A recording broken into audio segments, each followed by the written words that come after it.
One message ended the year I thought I had built. A simple I love you that didn't belong on husband's phone. And it wasn't from me. In the space between that glow on the screen and my next breath, the story I'd been living tilted like a picture you never noticed hanging crooked until it crashes to the floor. I had a split-second choice: put the frame back up and pretend, or follow the broken glass to the truth. What I learned made the room feel smaller, the night feel louder, and the future look like a hallway with every light switched on. If stories like this help you feel less alone, subscribe and stay with me. I'm going to tell you exactly how a dream can be rehearsed, delivered, and then revealed for what it was. I'm in my early 30s, and a year ago I thought I had found the kind of love people write songs about. I'll call him T. We met during the pandemic when the world felt like a house with the curtains drawn, and he was the sudden window that let in warm air. We clicked fast messages that stretched past midnight, video calls that felt like red-eye flights to see each other's faces, and that dizzy beginning where every coincidence looks like fate. He showed up in all the ways I had promised myself I deserved. Good morning texts, careful listening, plans that became tickets, and a tenderness that made the days hum. I let myself believe it was a soul connection because every detail seemed to agree. T didn't keep me hidden. He blended our families, introduced me to his kids, stood beside me at barbecues and birthdays like we had always belonged in the same photograph. He flew me across the world to propose in front of my family with a ring made by a jeweler from my hometown. I cried the kind of tears that make strangers smile. He even reversed a decision he'd made years before because he knew I wanted children. If love is measured in gestures, his were grand, and I let the spectacle quiet the small doubts that tried to speak. There was someone in his family circle, I'll call her, who made an effort to befriend me early. At first, I wasn't sure. Something about the cadence of her messages felt slightly off, like a song you like performed in a key that doesn't quite fit. I mentioned the feeling to T. He said she didn't have many close friends. Be kind, he asked. She's family. So I opened the door. Our chats were light at first. Recipes, sales, the kind of small talk that builds a bridge plank by plank. Over time, she moved into the confidant seat, checking in after tough days, offering advice, sometimes texting at uncanny moments with the line, "I had a bad dream about you. Are you okay?" I thought it was intuition. I didn't ask how she always seemed to know when the weather in my house had shifted. T had his shadows. He carried old hurts, and sometimes they stepped forward. There were nights when his voice sharpened or his eyes went far away. When those moments came, they were bracketed by apology and sweetness, so I filed them under he's healing and I'm patient. Perfect people don't exist, right? We were engaged and planning a wedding he wanted larger than the one I had imagined. I let myself get swept up in the ribbons and the seating charts. I built a day that looked like a promise pinned to the calendar. After the vows, the air changed. Not immediately. A degree here, a degree there, until the house felt colder and I didn't know why I was shivering. The sharp moments started arriving more often than the soft ones. He nitpicked small things as if our life were a test I needed to pass: how I folded towels, how quickly I answered a text, how I loaded the dishwasher like it could predict devotion. He threatened divorce over disagreements that used to be solved with a walk. He snapped at his kids in tones that made me pause. He asked more of me than there were hours. He lied about small things and then about bigger ones. He insisted on closeness like it was a chore on a list. I told myself he was stressed that we would find our rhythm again. Meanwhile, Sick kept checking in as if tied to a weather vane on our roof. Then my body started telling a story my mind didn't want to read. My skin broke out in ways it never had.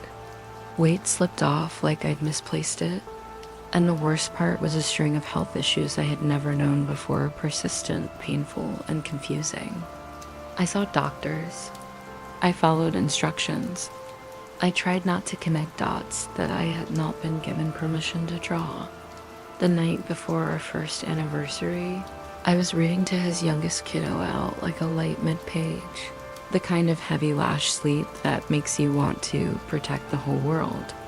I felt a vibration under the pillow and reached for my phone, except the lock screen was a photo I didn't take. It was T's phone. Before my brain could catch up, a message preview rolled across the glass, his name and 3 words that lit a fuse. I love you. I wish I could say I put the phone down and asked for a conversation in the morning. Instead, I walked to the bathroom like it was the only room with oxygen and locked the door. The mirror watched me as I scrolled through what hadn't been deleted. There were messages that crossed lines I had not signed up for. Photos that didn't belong to either of our rings. Plans made in language that didn't need a map. There was even a thread about returning to the cabin where we married just the 2 of them, as if the place we said our vows were a set you could rent for a different scene. Somewhere in the middle of that storm of text bubbles was a sentence that meant time. I've closed things off with all my other side pieces. Now it's just you. Reading that felt like hearing your name called by a voice you don't recognize. The floor moved. The past year rearranged itself like furniture sliding across the room, may cliffhanger or not.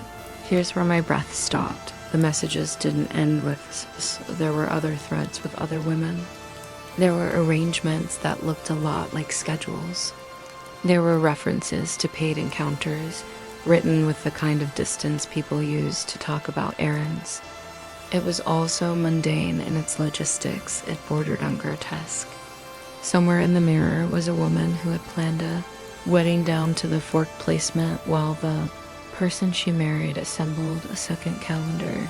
I packed a bag with hands that didn't shake until I tried to zip it.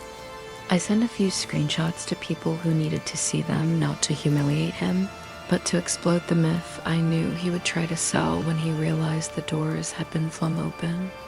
I didn't write a note. I didn't wake him. I left. The night air felt like water after a fire. I drove until the highways turned into a single line and my mind could lay down on it like a rail dot in the days that followed. T confessed with the precision of someone who has practiced the speech. He said he had read me like a book and constructed a person who fit every page. A curated compatibility, a tailored tenderness. He admitted the grand gestures were a kind of stagecraft true enough to glow, scripted enough to distract. I had not been crazy. I had been invited into a theater. As for S, I still wrestle with the shape of that betrayal. She had been the person who texted, "Are you okay?" at uncanny hours, who counseled me on how to hold on when to swung between versions of himself. She knew where the cracks were because she stood on both sides of them. I can debate forever if her behavior was hunger, boredom, thrill-seeking, or cruelty dressed as comfort. The effect was the same, a hand on my shoulder while the other hand dimmed the lights. Here's the first thing I want, to tell anyone listening who recognizes parts of their life in mine. You are not foolish for wanting the thing you deserve. People who plan illusions rely on your hope. They measure your needs and then build mirrors. That's not on you. What is on you is what you do the first time the reflection doesn't match the room. I stayed longer than my instincts advised because I believe love could outsing discord. I'm not here to hate myself for that. I'm here to learn from it. If you're still with me, subscribe because the middle of this story is where most people go quiet. And I'm not going to.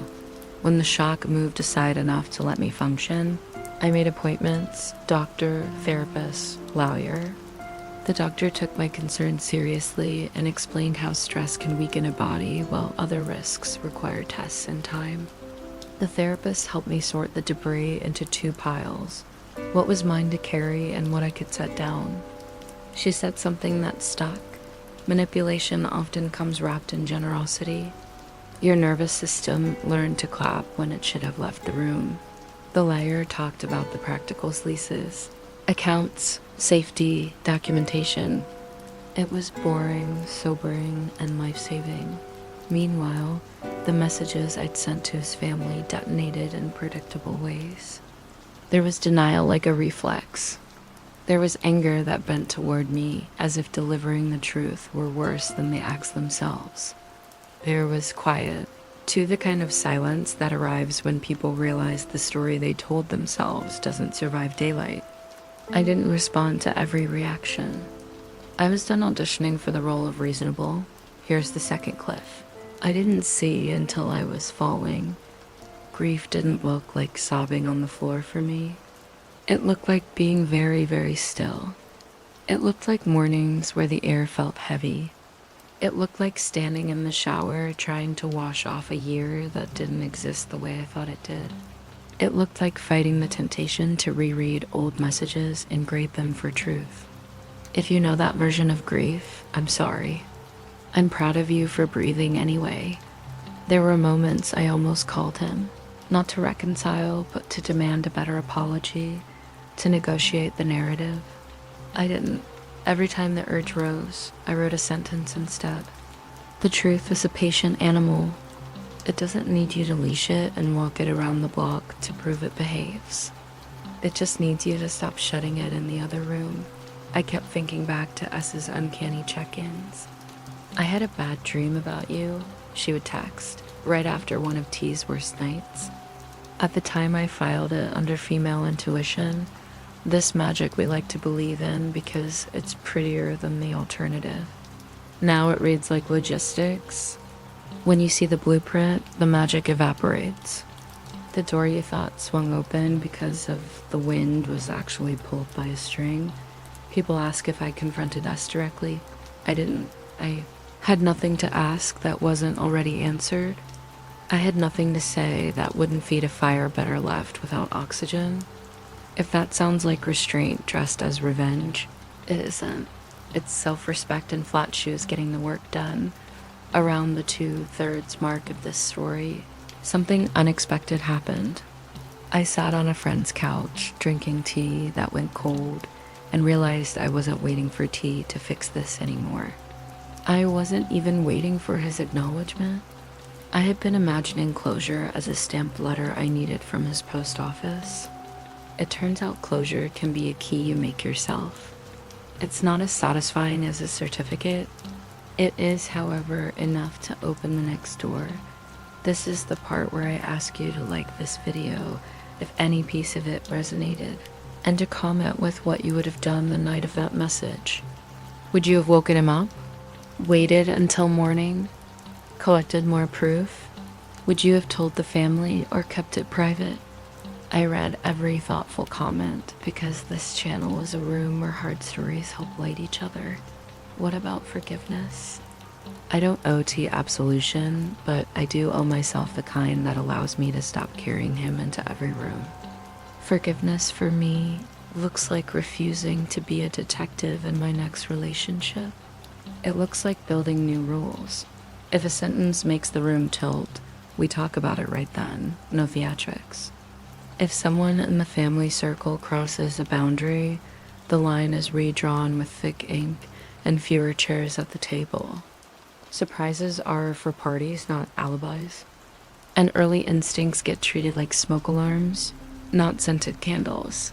On the eve of our first anniversary, I picked up my husband's phone and saw "I love you" from a woman in our circle minutes later.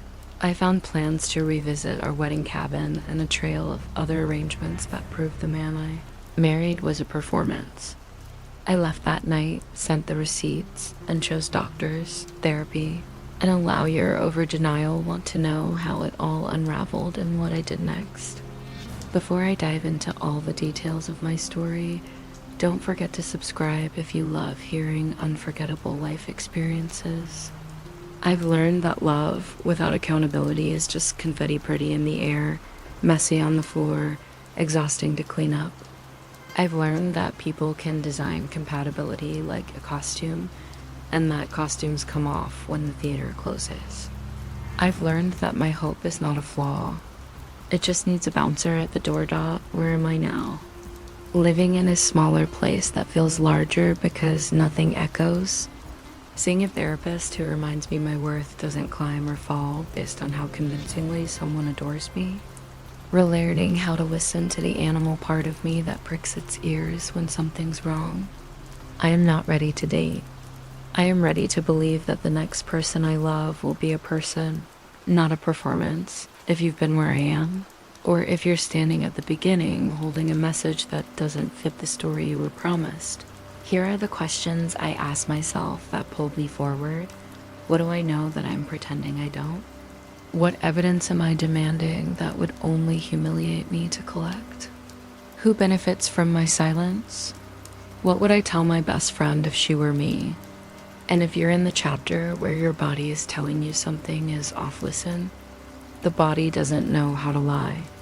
It only knows how to alert. I want to close by thanking you for listening without needing me to twist the ending into a neat bow. Real life rarely rolls credits on time. If you want updates, what accountability looks like months from now, whether I ever get that small ceremony I always wanted, how I rebuild trust with myself or subscribe and turn on notifications. Share this with someone who might need a hand on their shoulder that doesn't dim the lights. Before I go, I'll leave you with this. When the city fell silent the night I opened that phone, I thought my life had ended. It didn't. The curtains closed. Distance disappeared. A different kind of light came on. Sometimes the bravest thing you can do is step into that light and refuse to perform. Tap like if you believe truth is a better foundation than spectacle. Tell me in the comments where you drew your line or where you wish you had. I'm listening, and so is someone who needs to hear you.